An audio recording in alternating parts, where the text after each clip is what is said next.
Every second, a silent, elegant dance of energy unfolds inside nearly every living cell on Earth. It's the story of how life is powered, and it begins with the sun.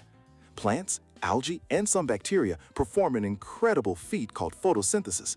Using their chloroplasts, they capture light energy, pulling in carbon dioxide and water to build a simple sugar, glucose. This process not only stores the sun's energy in a chemical form, but also releases the very oxygen we breathe. This glucose molecule is the starting point for nearly all energy in the food web. When an organism consumes this energy, whether it's a plant using its own sugar or an animal eating the plant, cellular respiration takes over.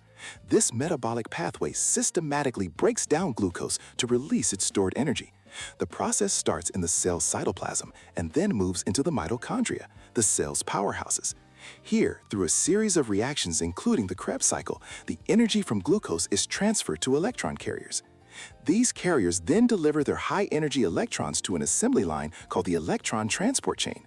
As electrons are passed down the line, they power the pumping of protons, creating a powerful gradient. This gradient is the force that turns a remarkable molecular motor known as ATP synthase. This tiny turbine spins, churning out dozens of ATP molecules, the universal, rechargeable energy currency that powers everything a cell does, from contracting a muscle to firing a neuron.